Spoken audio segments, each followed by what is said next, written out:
Queridos irmãos, queridas irmãs, estamos aqui já respondendo as primeiras perguntas que chegaram ao nosso canal. Glória a Deus por isso. E é uma pergunta muito interessante. E eu fico feliz porque não é uma pergunta complicada teologicamente. Então alguém fala assim: você disse que Jesus é a luz de Deus para os homens. É como se ele fosse o sol. Interessante. Mas eu queria deixar alguma coisa bem clara. Eu entendo a sua pergunta. Jesus é a luz de Deus. Talvez não tenha sido bem isso a minha afirmação. Jesus é a luz que veio ao mundo para iluminar os homens que estão em trevas. Talvez não tenha sido essa colocação, Jesus é luz de Deus. Porque Jesus é Deus. Jesus tem luz própria. E todo aquele que vive em trevas, iluminado por essa luz, entra num processo de iluminação pelo Espírito Santo, arrependimento e consequente conversão. Em seguida você diz assim, é como se ele fosse o sol. Eu acho interessante, assim, meio poético, até filosófico. Bonito isso, é como se ele fosse o sol. Bem, para efeito de uma analogia, preste bem atenção, para efeito de uma comparação, a gente pode dizer que Jesus é como se fosse um sol. Mas não se esqueça de que Jesus é Criador e sol é criação. O sol ilumina tudo. Sem o sol não há vida. O sol, ele aquece a terra que gera sementes. O sol, com seus raios solares, alcança as folhas, o que gera fotossíntese, que por sua vez vai gerar vida e gera oxigênio, que gera alimento. O sol incidindo sobre o oceano, ele gera toda a vida que existe no oceano. Enfim, além de gerar chuva, que vai gerar vida, ele gera oxigênio também, que é necessário para a vida. Enfim, é uma comparação muito interessante. Mas só que a iluminação do sol gera vida e pode ser comparado assim a Jesus. Só que Jesus ilumina o coração, a alma. Eu até te diria que ele ilumina as percepções. Que a partir do momento que a luz de Jesus, eu me coloco como exemplo, chegou em mim, foi que eu tive a percepção de que eu era um pecador. A clareza da vida de pecado que até antes eu não tinha. E aí eu decidi, movido pelo Espírito Santo de Deus, de não querer mais ter essa vida pecaminosa. Então, a vida não existe sem o sol, assim como vida verdadeira também não existe sem Jesus. O sol é uma expressão da bênção de Deus, porque o sol gera vida. E Jesus é uma expressão da própria graça de Deus, porque Jesus gera vida eterna. Assim eu queria te parabenizar, te agradecer pela tua pergunta e que Deus te abençoe. Na segunda pergunta que nos foi enviada, o nosso irmão fala assim: eu vi o que você explicou em João 1,12, mas eu tenho uma dificuldade para concordar. Eu creio que Deus é amor, e como amor, ele não criaria pessoas que não fossem seus filhos. Ele não criaria pessoas para ir para o inferno. É uma pergunta muito interessante.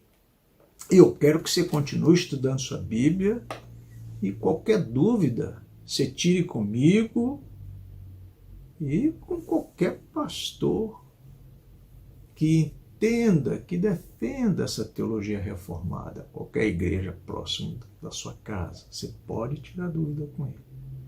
Bem, vamos ler o versículo 12, mas vamos ler também o 11 e o 13. Diz assim: Jesus veio porque era seu e os seus não receberam.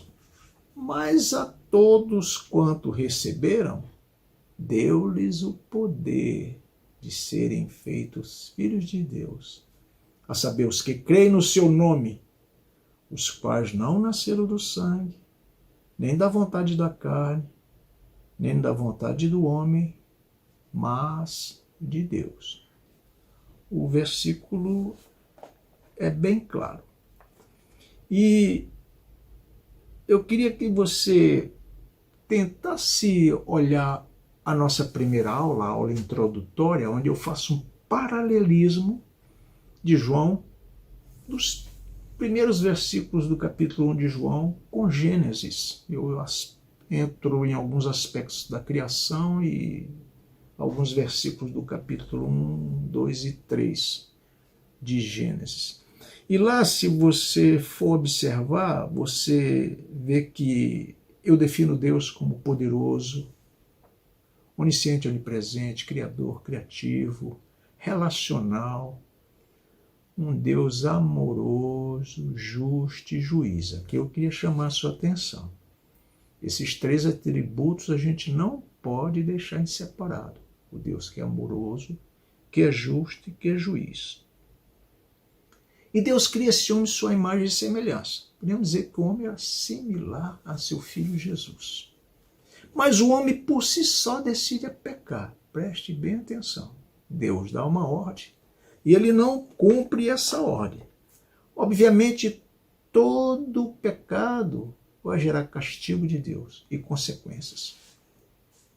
Explicando melhor, todo pecado não confessado, todo pecado em que você, servo de Deus, um discípulo de Deus, não se arrepende, esse pecado traz castigo e consequência. O castigo: Adão foi afastado da presença de Deus. Como diz Romano, destituído da graça de Deus. Afastado de Deus, se você olhar essa primeira aula, está dizendo que obviamente você vai pertencer a outro reino. Não existe reino intermediário. Ou você está no reino de Deus, ou você está no reino do inimigo de Deus, no reino de Satanás. E traz consequências. A consequência é que esse pecado alcançou a toda a humanidade. Então, todos os filhos de Adão que chegam até nós nascem destituídos da graça de Deus, nascem afastados de Deus, nascem sem o Espírito Santo de Deus.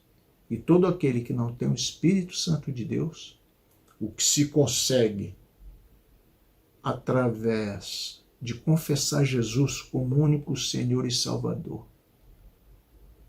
e assumir essa postura de cristão no Senhor Jesus, esses são filhos de Deus.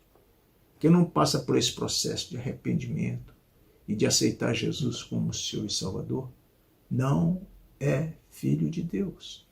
Talvez isso tenha vindo de uma forma assim muito imediata a você, te choque, mas é o que as Sagradas Escrituras definem. Só é filho de Deus quem se submete a Jesus. Na outra forma, entenda isso, de chegar até Deus. É o método que Jesus escolheu para reconciliar os perdidos, aqueles que nascem afastados dele, os filhos de Adão, né? Até ele. É através de Jesus que é o reconciliador, que é o Senhor, que é o Salvador, que é, como explicamos na quarta e quinta aula, o Cordeiro de Deus, aquele que tira pecado do mundo. Então, não é que Jesus tenha feito pessoas para ir para o inferno. O homem decidiu. Que o homem, nesse tempo, tinha o que a gente chama de livre arbítrio. Então, ele decidiu não mais ser obediente a Deus. Hoje, os homens afastados de Deus não têm livre arbítrio. Porque não estando com Deus, estão no reino das trevas, como a gente explica lá na aula introdutória. E quem está no reino da terra não tem vontade. Serve ao Senhor das trevas. Está submisso ao Senhor das trevas. E o que é incrível, não há como existir um processo de autossalvação. Ninguém consegue sair do reino das trevas se não for pela maravilhosa graça de Jesus. Assim, quando você diz que não concorda, eu entendo, porque é difícil de aceitação, porque nós somos criados, as pessoas falando que todos são filhos de Deus, mas a verdade bíblica é que nem todos são filhos de Deus.